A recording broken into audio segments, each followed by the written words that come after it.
Good morning. This morning, again, I'd like to share some more personal insights, this time about cannabis and how wrong we see it in the West, not unlike Buddhism. Right? I saw a video uploaded by a YouTube channel I do highly recommend. It's called Religion for Breakfast, and he asked a simple question: is Buddhism atheistic? And for me, I'd answer it in the West, certainly. But in the East, absolutely not. It may seem as though it is. But, I mean, what is the soul? Would you consider the soul tantamount to something beyond ourselves? But that's neither here nor there. What I'm going to talk about is ritual sacrament. And the fact that we have lost this value for the sacred in our everyday lives. And I've said, right, ritual is the coding of our tradition as well as our humanity. But neither here nor there. Let me get to it here. So, reconnecting with cannabis, ancient wisdom and sacred traditions. Imagine a world where cannabis was more than a recreational high or medical remedy, a time when it was seen as a sacred tool, a gateway to knowledge used by ancient cultures to connect with the natural and spiritual realms. Across continents and traditions, this plant has woven itself into the rituals and healing practices of the people. From the Indian subcontinent to the misty hills of Celtic Europe, cannabis has held a unique place in human spirituality. The ancient Druids, for instance, were known to honor sacred plants, viewing them as living allies that bridged the human and spirit worlds. Cannabis, like many plants they revered, was used to deepen understanding, to heal, and to harmonize with nature. Meanwhile, in India, cannabis has long been part of the shamanistic and theogenic practices of the bhang ceremony, where it's used not just as a substance, but as a sacred offering. Through bhang, shamans and devotees connect with the divine, using cannabis to access insights and explore consciousness. In both of these traditions and many others, cannabis was understood as something alive, a teacher plant. But somewhere along the way, we've lost much of this deeper connection.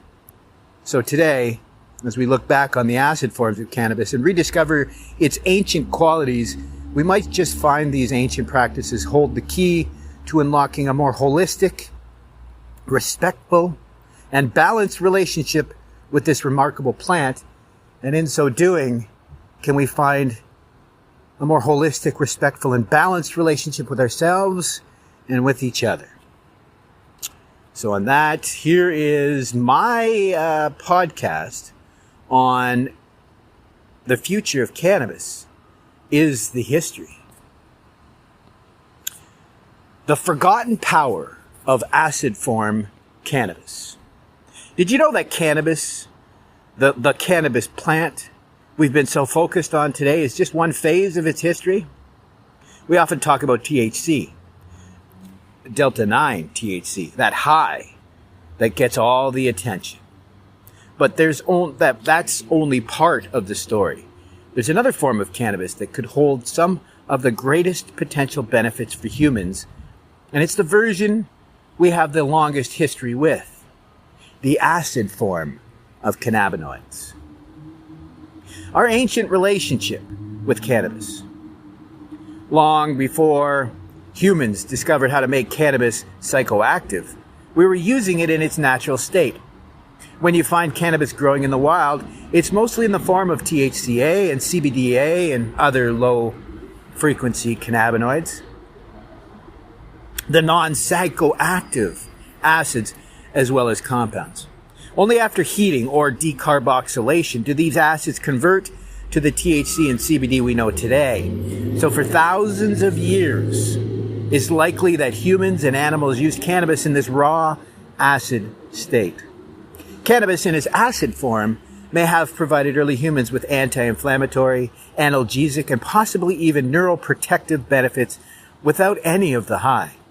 When we look at the cannabinoid acids like THCA and CBDA, they're showing tremendous promise in modern studies for pain relief, for reducing nausea, inflammation, and even anxiety.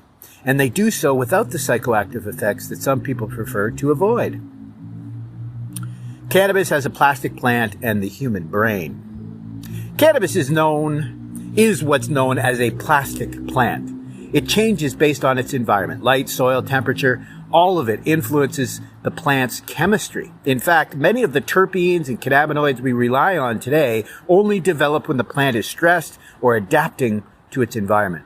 It's fascinating because it suggests that our ancestors may have encountered a much wider spectrum of cannabis chemistry than we do with today's carefully controlled grows. And I want to highlight that this is also meant to teach us. If we're not learning through struggle, science of memory has shown that we don't register those memories long term if it's an easy answer. Right? So just like the cannabis plant, we are one of the most plastic beings on the planet, but we are what we feed it. If you pickle yourself in negativity, you will become negative. In many ways, the human brain is plastic too. We've evolved with a level of adaptability and sensitivity to different chemical compounds. Especially plants we've had a long relationship with. There's a theory that certain plants in humans may have co-evolved, influencing each other's development. Cannabis is a prime candidate for this, as I would think psilocybin mushrooms, especially given the widespread distribution of our endocannabinoid system. We've discovered recently that even insects have an endocannabinoid system. The system, endocannabinoid, which regulates mood, memory, pain, and inflammation, this system is like a mirror to the plant's compounds, suggesting a deep, ancient connection. The modern cannabis disconnect. So what's changed in recent years? Cannabis cultivation has focused almost exclusively on high THC levels, often under perfect grow conditions. We're getting a lot of THC, but we're sacrificing some of the plant's natural adaptability. When we eliminate stressors, we lose a lot of terpenes and minor cannabinoids that would naturally develop under those conditions.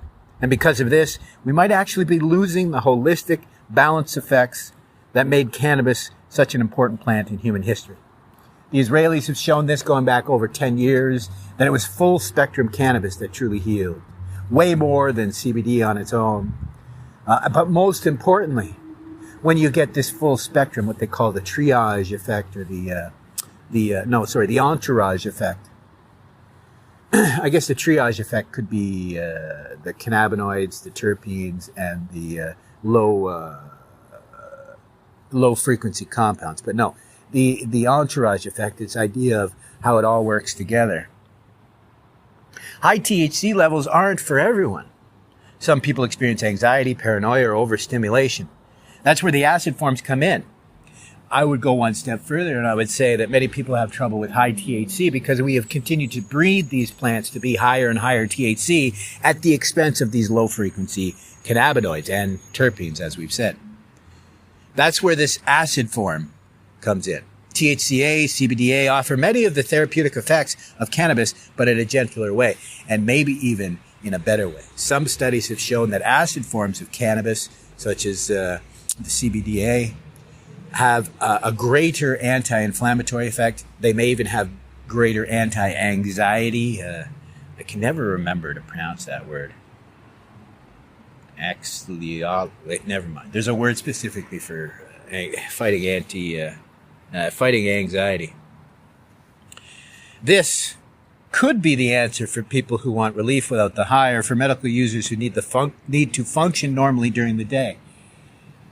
That's an oversimplification again. What I meant to really talk about is, and I put it in the prompt, what I really wanted to talk about is how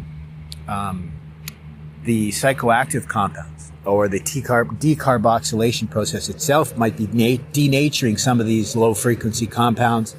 I argue, like with edibles, if we're consuming edibles with sugar, while we're counteracting the benefits. And I would think that maybe psychoactive compounds might be similar to these non-psychoactive compounds, that if you're stressing yourself out, right, sure. I mean, it's not a tremendous stress, but being high can be a form of stress. So I could see it impinging on the healing of the rest of the plant if we're using these psychoactive plants. Unlocking the potential of acid form cannabis. Imagine a world where the acid forms of cannabis, THCA, CBDA, just as example, are part of mainstream wellness and medicine. We're only scratching the surface with these compounds. THCA has shown anti-inflammatory and neuroprotective effects. CBDA has shown potential as an anti-nausea agent, especially in cases where other medications fail. We have so much more to learn from this plant in its raw acid form. So as we continue to explore cannabis, it's worth remembering that our long history with this plant was with the acid forms, not the THC heavy strains we see today. By revisiting this ancient non-psychoactive cannabis, we might unlock benefits that could change the way we look at wellness and plant medicine. So next time you think about cannabis, remember looking back to its roots, right? Its deep tap root. The raw acid form may be the closest we get to experiencing the plant as our ancestors did, and it may hold the key to balancing our health in the modern world. I love this because it shows what I've been talking about, this blend of the old and the new, not throwing out the traditional just for the new technology, and cannabis can be seen this way, right? We look back and we saw that, our ancient selves used cannabis for healing. Yet we developed a high THC, low other cannabinoid strains, right? We did that with mushrooms. We even did it synthetically with cannabis. We tried to create a synthetic cannabinoid, and it fails miserably. I've tried it myself, Marinol up here in Canada. It's terrible. If you try to take a therapeutic dose, it gives you a headache. Imagine. Cannabis giving you a headache. No, that's synthetic cannabis. So arguably we live in a world, Jean Baudrillard, I say he had no idea what may come. I think he didn't realize how bad it may be. We are living in a simulation, mainly because we walk around wearing masks. Authenticity is so absolutely rare. Truth and honesty are nearly impossible to find, let alone decipher. So as Virgil said to Dante, our way out of this hell is through. And until we realize this, that there's no pill that is going to save us, there's no plant that's going to save us, it really is this entourage effect. It's body, mind, and soul. A true occult gestalt, right? Occult is just what is unseen. And gestalt is just a simple word for a complex, right? So we're made up of a bunch of parts. But the beauty of it is these parts are greater together. The sum is greater than the totality of the parts themselves. So we are an occult being. I've said this before, but I want to reiterate this truth, that what makes us special is we can produce magical feats. It's as Nietzsche said, we have so little faith in our own potential that when we do something wonderful or think of something fantastic, we tend to attribute it to something external,